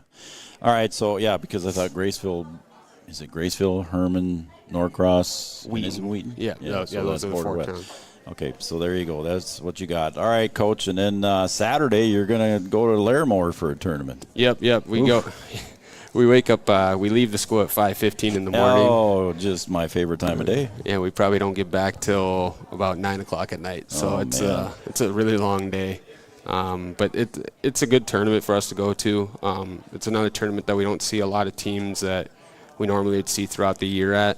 And it gives our JV kids also like our last little tournament before the end of the season too. So I like going to it. I don't really like the time going to it, but I like going to it because it's a good warm-up for EDC for us. And speaking of that, you haven't got that many events left either. I was looking at your schedule here earlier, and I didn't print out the whole schedule, but you aren't that far off from EDC tournaments either, just like Grace. Yeah, no, we only got we got tomorrow, we got Saturday, we got next Monday's our last home thing, and then next Thursday we travel to Davies, and then next thing is EDC. That's it?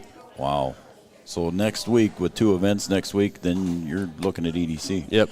So next week, what'd you say were you home on when? I didn't put Monday. it. Oh, yeah, I did have it on Monday. And that's over at the elementary school. No, yeah. So we ended up switching it for conflict reasons because basketball plays Tuesday, so we can have a home duel in our main facility. We moved it to Monday night, so we're actually dueling Monday night. Oh, so it's on Monday instead of Tuesday. Yep. And you will do it over in the high school gymnasium then? Yep. Okay, so Monday night at the high school gym, again, the Red River comes to town. Yep, Red River and Fargo South come. Okay. All right, Coach, you got anything else there? I'll let you go. No, that's all I got. All right, man, we'll let him go, and good luck this week. Again, Saturday down in Graceville there, you take on a couple of duels down there, and then Saturday up in Larimore. So, yep. All right. Good luck to the BW Storm Thank you. wrestling team. All right. Ryan Brandt, head coach of the BW Storm wrestling team. I think Jordan Christensen sitting on the other side of the bright lights. He'll be joining us next here to talk Cowboy basketball right here on Three Borders Sports Network. Back after this. Getting you back to what you love. We are Optimum Rehab. For over a decade, Dr. Tony Egeman has provided physical therapy services for the people of Wahpeton, Breckenridge, and surrounding communities. We're a small practice that sees our patients as individuals. Through hands-on techniques, our patients have their treatment plans tailored to their exact needs. Sprains, sore muscles, back pain, achy joints, rehab following surgery, you name it. Optimum Rehab is your answer. When you need exceptional physical therapy, you need Optimum Rehab. It feels like you're at a bigger university. Right now I won't have any debt, and I might even gain a little extra money through scholarships. There's so many job opportunities. My name is Emily, and I'm here for my future. I found out way more than just like sports. I met a lot of people just on my floor, and then different activities you could go to that were on campus. For sure, I'll look back at all the memories and love it. My name is Grace, and I'm here for my future.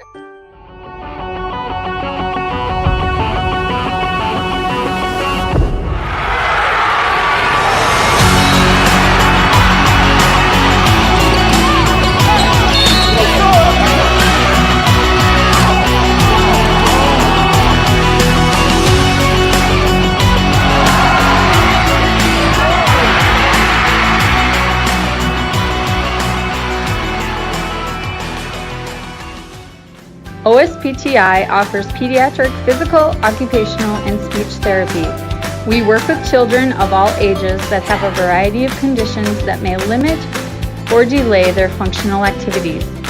Through therapeutic play, our goal is to help each child participate alongside their peers to their full potential.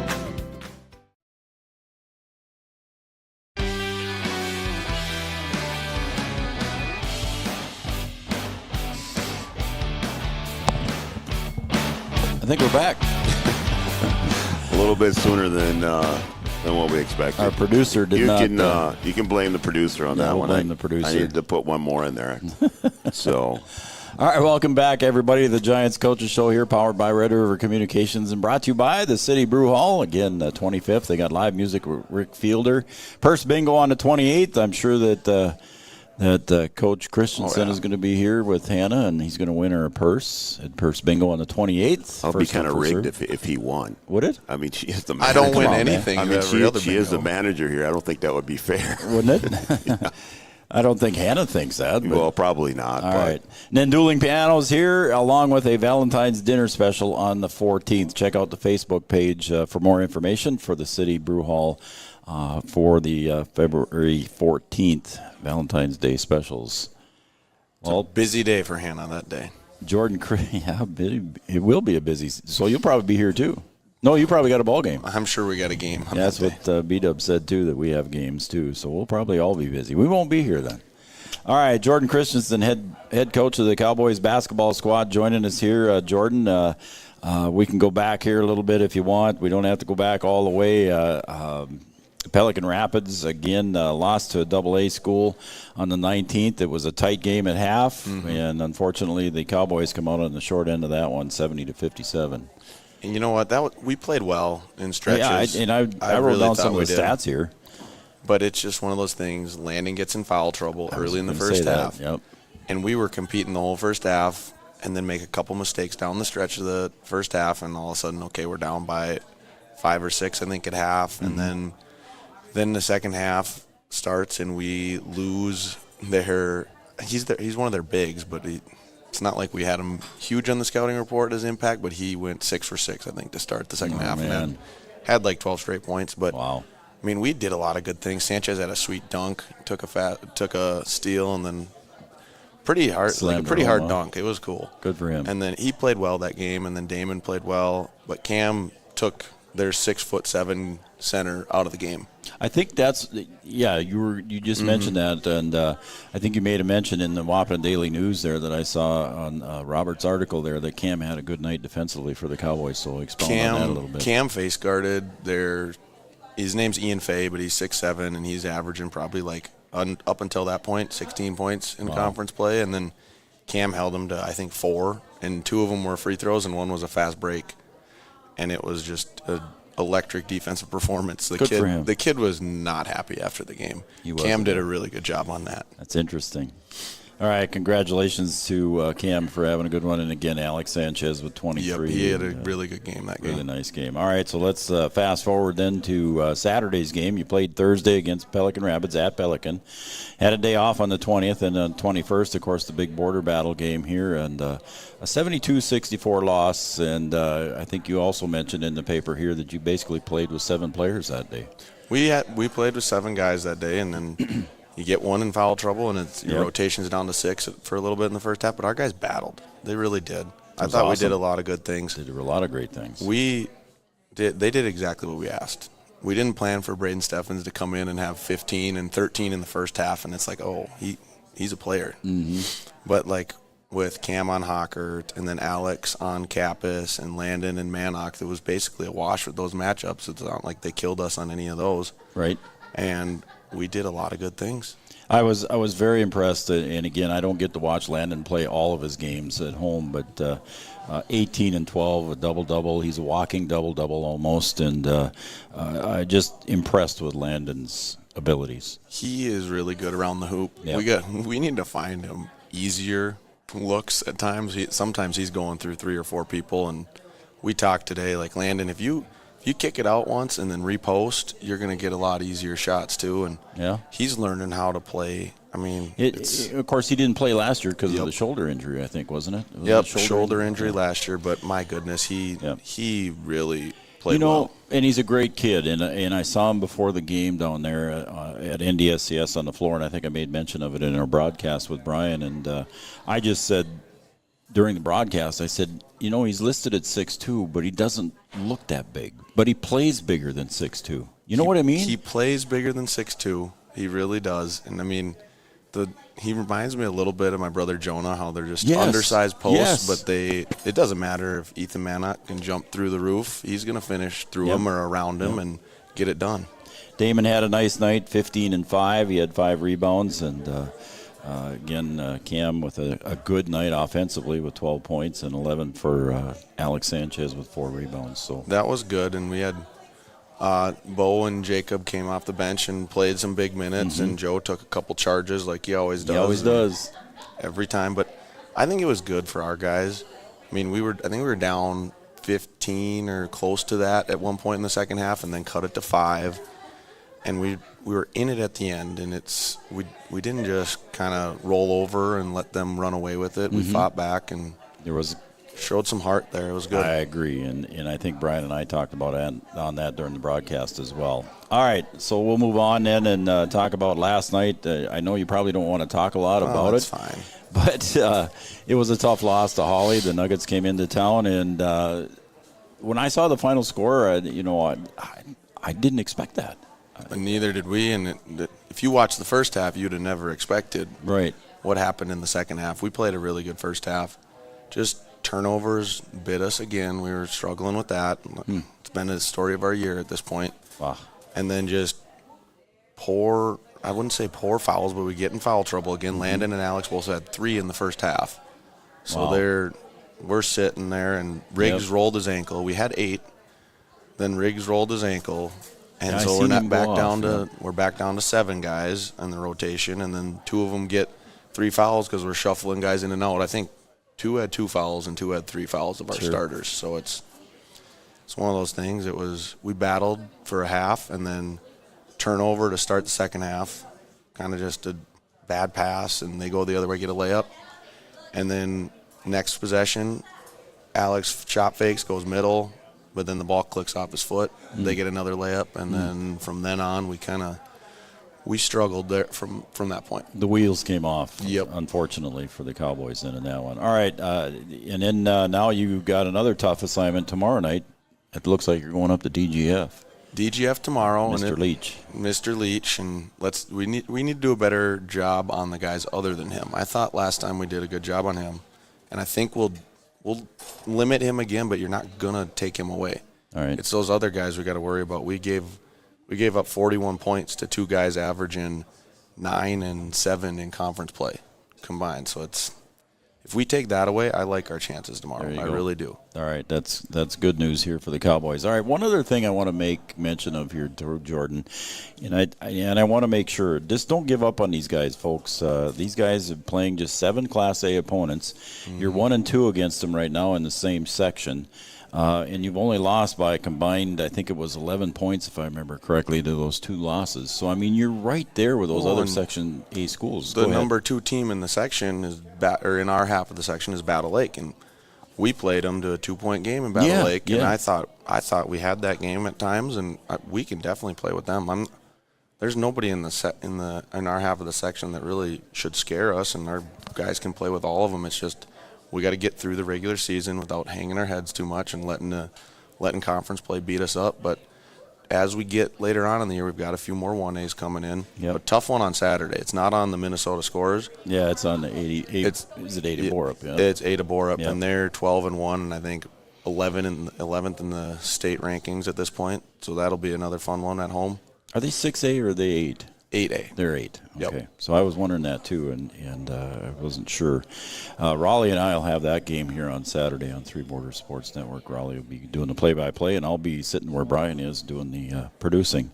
But again, I just don't want you to give up on these guys, folks. They're a good Class A school. Or basketball squad. We'll be fine. We just got to get to tournament play healthy. Yep. If we're healthy, we'll be all right. Speaking of that, and maybe you don't want me to say it, but he told me it was okay to say it on the air, but I hear you might have an injured player coming off of injured reserve this weekend. Oh, so Dylan talked to you. He talked to me, and I said, can I say it on the air? And he said, yeah. He said, that's okay. So he's been putting in a lot of work. That's what I hear.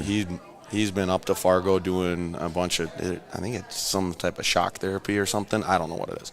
But he's up there all the time, and he's working really hard. He's been in the weight room, and he's coming back on Saturday, so that's a huge help. He practiced on Monday and looked like, holy cow, he's been playing basketball. Wow. When he hasn't really been. He told me, Joe, he says, I'm not going to be playing a lot. He said, I got to get my conditioning back.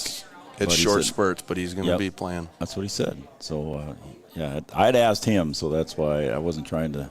No, that's all good. All right, so that's good. All right, welcome back, Dylan, and the Cowboys are going to be glad to have him, I'm sure. Oh, yeah, very glad. All right, B-Dub, you got anything else here for Jordan? Nope. We'll take a break. Yeah, I'm good. Take a break. All right, we'll take a break now, and we'll come back here with more, and we'll be talking to head coach of the Lady Huskies, Brian Watson, coming up next. Jordan Christensen, Cowboys head coach. Good luck Thursday up at DGF, and then we'll see you Saturday on Three Border Sports Network against Ada Borup. Sounds good. Thank you. Jordan. Thank you.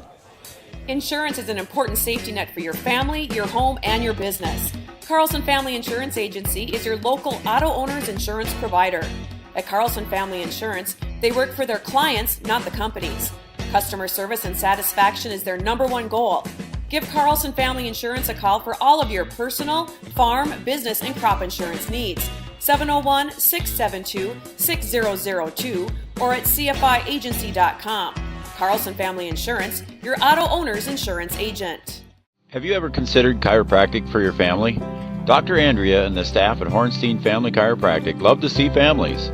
With 16 years of experience seeing brand new babies, pregnant women, toddlers, teens, athletes, she cares for your family like it's her family. Join Hornstein Family Chiropractic at 715 Dakota Avenue in Wahpeton, and we will help your family grow up healthy. Call 701-672-1300 for the next soonest available appointment, because at Hornstein Family Chiropractic is a family affair. Thank you, Andrea. Red River Human Services Foundation provides services to people with disabilities, which enhances their quality of lives and enable them to live, work, and develop relationships in their communities. Red River Human Services Foundation has multiple direct support professional positions available in their Wahpeton, Fargo, and West Fargo locations. Job opportunities include flexible scheduling, competitive wages, on-site paid training, and life experience. Voted #1 place to work for the past 5 years. Join their team and apply online at www.rrhsf.org. Red River Human Services Foundation supports all local area sports activities and wishes everyone the best of luck. Three Rivers Crisis Center is offering support to survivors of domestic violence, sexual violence, and child abuse in Richland County for now over 25 years. It's free and strictly confidential. 24/7 access to support and resources including counseling.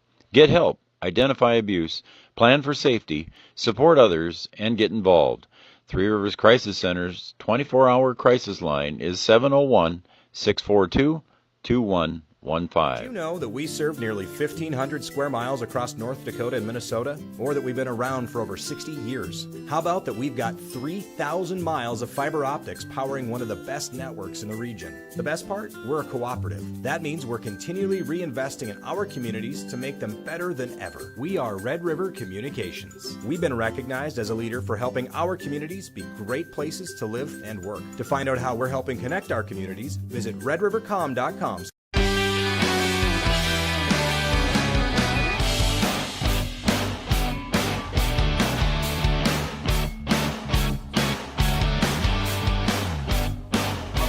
Oh. Thought you had the button push. Sorry, man. Welcome back, everybody, to the Giants Coaches Show here. We're powered by Red River Communications and Cable Channel 125, and we're also brought to you by the City Brew Hall here on 4th Street and 2nd Avenue in downtown Wapaton. Beautiful, scenic, cold. It's cold out. Downtown Wapaton. I'm used to you being on button number 1, so I hit 1 That's right what away. it was. Okay. So yeah, when I hooked them up tonight, I went 1, 2, 3. Maybe we shouldn't let you hook it up.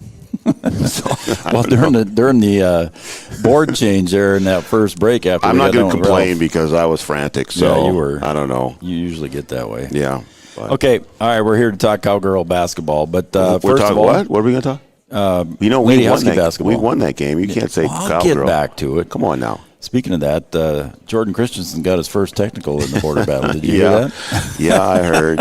I think he's downstairs yet. He's having a bite to eat, I think. But he'll appreciate that. Attaboy, Jordan. Oh, my goodness, is all he said. And he got. I think he's disappointed that he didn't get a chance to earn it. I think that's where the disappointment is. So, because if you get one, you want to earn it. Like if you get kicked out of a game, you want to earn it. Yeah, don't do that, Jordan. Yeah, Brian's done that before. I'm just saying.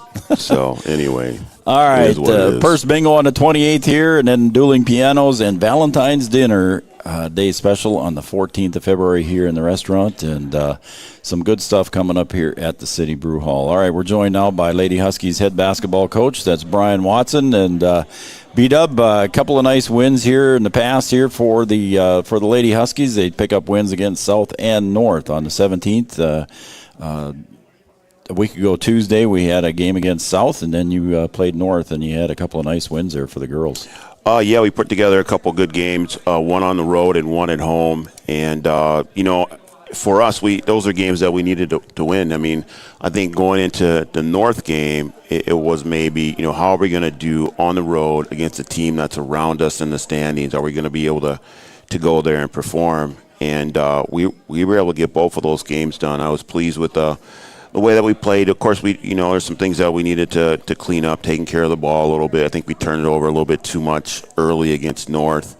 Didn't get off to a real good start against South. Turned the ball over early in that game. But we were able to right the ship in both of those games. We were down 14-6 to South, able to come back, regain our composure, take the lead, and kind of get going.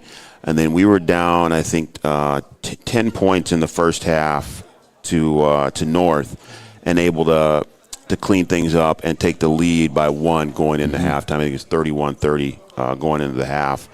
And then we played a much better second half, and in both of those games we shot the ball better than we had been, upwards to 40%. And I think we were in one of those games we were near 50% from behind the 3-point line. Yeah. So we've been shooting the ball better, and I think that comes with us having a lot more patience on offense. We certainly shot the ball better against Breck as well. And, again, I think it just comes down to having a little bit of patience, running our offense, and finding the open girl. Yeah, and I think, your seniors are playing really well, too, and we'll talk about them a little bit more here when we get more into the conversation. But Emma Bonches and McKenna Coolmo had nice games or nice game against, I believe it was against North here, and Scout had 13 too as well. So Emma was 16 and 17 rebounds. Yeah, so Emma nice and McKenna have been playing pretty well. They've been our leading scorers in the last couple of games. You know, McKenna had some down games where we've had to kind of transition her to point guard, a little more point guard duties. Yep. And against some of those teams, it's high pressure on the point guard, so we didn't see her in the scoring column. But now here in the last couple of games, we've been able to still have her at the point, mix a Maya in there at the point too as well, and then find some other scoring opportunities for McKenna. And then, you know, the other thing is that we're getting scoring from other girls too. Latea's had some nice games where she's been in double figures. She's been right around that 10-point mark in the other games too as well. We've had some players come off the bench and make some shots. Olivia Hansen made a nice three that we needed against Breck. Abby Bronson's played some nice minutes for us. So yes, we're getting good production from the girls at the top of our order to say, but we're also getting good play from our supporting cast, which is making us a better basketball team. And I think if we can continue to do that, we're gonna continue to get better. Yeah, you've always said that, and we'll talk about that here a little bit later. I got it more in my notes. Let's go to the border battle game here against the Cowgirls. Coach Emdeck talked about it earlier. Again, it's a 71-62 win here for the Lady Huskies. But again, and I asked Coach Austin Emdeck about this too as well, about the girls and what they do prior to all of this. I mean, they organize the T-shirt sales and just talk about that really quick. Well, I mean, it's been done since I've been coaching here. It's been the Pink Game, and we're raising money for cancer awareness. And the seniors on both sides of the river, they take charge of it. You know, the coaches, at least on our side, we have very little input on it. You know, they select where the money's going to go. They design the shirt. They work with Gripper to get the shirt designed and get it out there. And every year they do a great job. And I think for them, you know, this is a chance for them to learn some skills that are outside of basketball, community involvement, life skills that they're going to have forever. And I just think it's good for those girls to take on that responsibility and to see them run with it. But to see them be successful with it is what's really gratifying, and they do a really, really good job with it. So, and it was really cool to see Mrs. Lash out there. She did a good job for us, and she had a great time. She had the choreograph down. Hey, I'm gonna tell you right now, you give her a task, she's gonna go at it, and she had a lot of fun. The girls had a lot of fun with it too. And you know, just a good all around effort by everybody involved. Our three seniors, McKenna, Emma, and Abby, and then the seniors on the other side of the river. Just a good effort to make that thing happen and pull it off. Think we can see Larry Lash do that sometime in the cross country side or the track I don't side? know. He get out there and dance. That guy ran 5 miles and then came and ref 3 games. So I'm pretty sure he could probably do it. Could, so he's in pretty good shape. Pressure's on, Larry. All right, again, going back to the border battle, Coach. Again, a nice night there for your two seniors that play a lot there. Kumo with 24 and 5, and Emma with 19 and 8. Your seniors did well there. Scout with 11, and Taya had 6 and 6 boards. Again, a good night for your main squad there. Yeah, I mean, we got good efforts, like I said, from the top of our order. McKenna and Emma played well. You know, Scout and Latea, they spent a lot of time on the bench. They were in foul trouble. Yeah, that's right. So, you know, we had to put some other girls in there and have those guys step up. Abby Bronson played a lot of minutes and played well. Had a really nice assist in the first half. Was that the back door? That was a backdoor play. Man, and that was a nice just play. a little no-look pass. And it ignited a little bit of fire in us. So it was good. It was a play that we needed at that time. Yep. And then in the second half, Olivia Hansen hit a 3-pointer off out-of-bounds play when we needed a bucket. I think Breck I think they had cut it to 4 or 6 or something like that. Close. And Via hit the 3, and that got us going again. So, our seniors played well. I think they wanted to play well in that game, being it's their last time playing in it. And then we got what we needed out of our supporting cast too, stepping up big to help us out. All right, a 2-point loss last night to West Fargo, 71-57.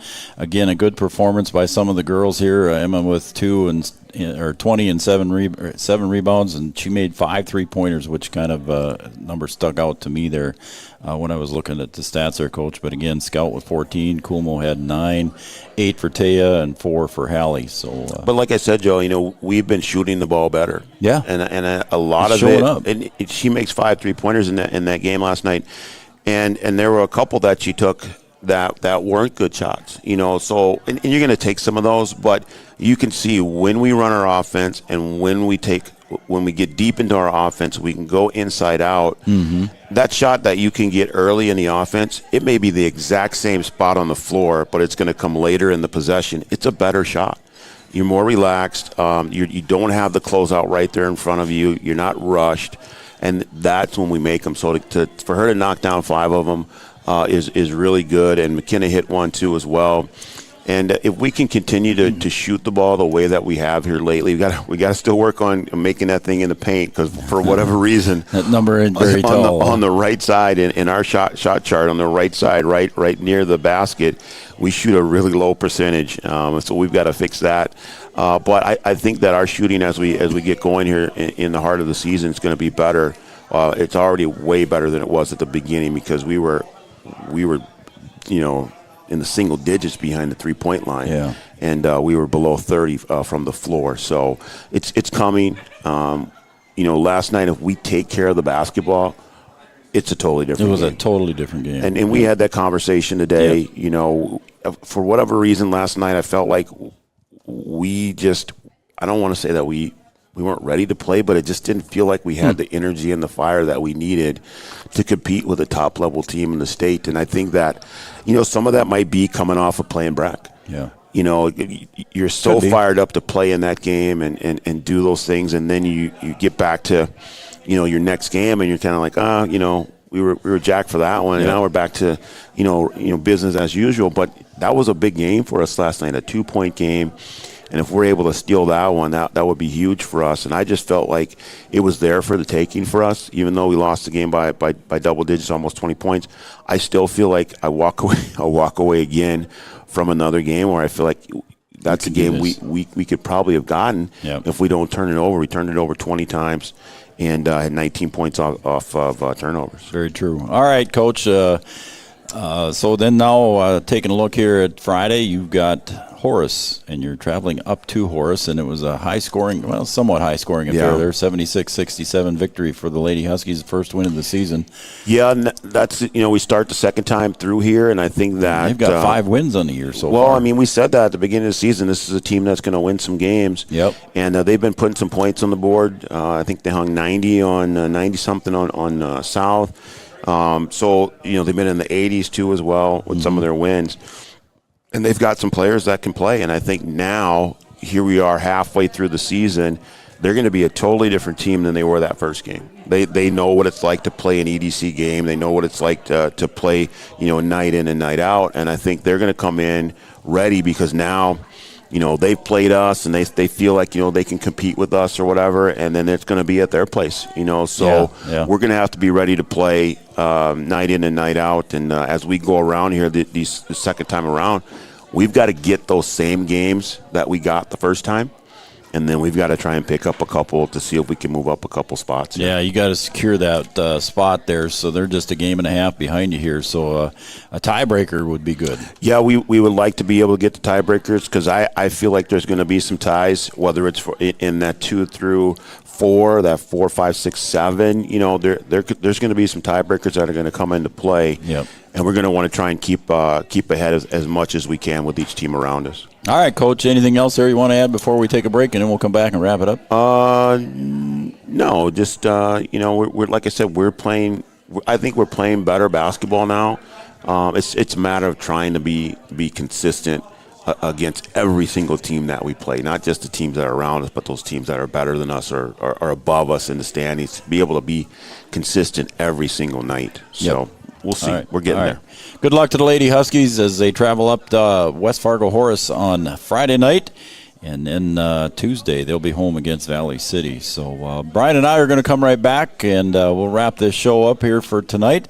Again, just finishing up here with head coach of the Lady Huskies, Brian Watson. We'll be right back after this message. Did you know that we serve nearly 1,500 square miles across North Dakota and Minnesota? Or that we've been around for over 60 years? How about that we've got 3,000 miles of fiber optics powering one of the best networks in the region? The best part? We're a cooperative. That means we're continually reinvesting in our community communities to make them better than ever. We are Red River Communications. We've been recognized as a leader for helping our communities be great places to live and work. To find out how we're helping connect our communities, visit redrivercom.com/connect. Every business begins with an idea. With dedication, hard work, and high-speed broadband, that idea can grow into something giant. The member organizations that form BAN are proud to support North Dakota businesses every step of the way, from the soil to the stadium.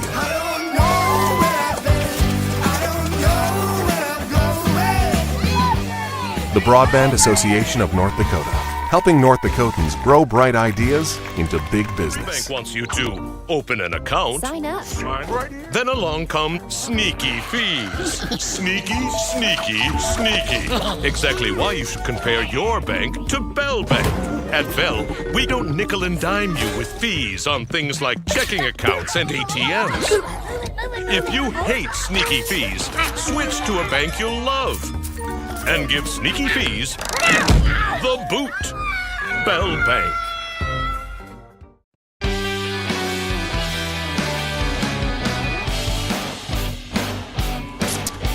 Welcome back to Three Borders Sports Network, everybody, and the Giants Coaches Show, powered by Red River Communications, brought to you by the City Brew Hall here on 4th Street and 2nd Avenue in downtown Wahpeton. Don't forget Purse Bingo on the 28th and dueling pianos and Valentine's Dinner on the 14th. Check out their Facebook page for more information. All right, Brian, again, we've got some stuff going on here Friday on Three Borders Sports. We don't have anything tomorrow night. We're off tomorrow night. Can we let my wife know about that? Oh, she probably just found out. So Friday night, Lady Blades, we got Lady Blades hockey at 6 o'clock against Pequot Lakes. I'll have that one, and you're not able to be there. You really wanted to do another Lady Blades hockey I game. did. I enjoyed doing that hockey game last year, so I wanted to do another one. So yeah. So unfortunately, you won't be there because you will be up in Horace. That's right. And then Raleigh will have the Husky boys basketball squad here. They're taking on Horace here at home. So Raleigh's going to call the boys basketball. I'll go over and do hockey. And we'll have those games on here for you. We'll probably have 125, Red River Communications Cable Channel 125 will have the Lady Blades hockey game against Pequot Lakes. That's if weather holds out. Weather permitting. There's a storm coming. Yeah, there's not some good weather Those coming. guys are a couple hours away. So. And then on Saturday, we just talked to Jordan Christensen about it. We got the Cowboys taking on Ada Borup, the Cougars, at 2:30. And Raleigh and I will have that call. You are unavailable that day. So I will be at a birthday party for my granddaughter. And then, well, that's wonderful. Happy birthday to your granddaughter. There you go. And then the Cowgirls in Park Christian on Tuesday the 31st, and the Lady Huskies will be hosting Valley City on Tuesday, I think. So that's going to be our schedule until we meet again here on the Coaches Show next Wednesday. All right. I think that's going to wrap it up here. I was going to say Ada Borup Cougars. I used to live in Borup. My address was Borup. My oldest son actually went to kindergarten in Borup. Really? Yeah. Here we go. How about that trivia? Trivia, there you go. I like it. All right, so for Brian Watson, I'm Joe Schreiner. That wraps it up for tonight on our Coaches Show. And we will see you on Friday, either at the Lady Blades hockey game or the Huskies boys basketball game. See you later.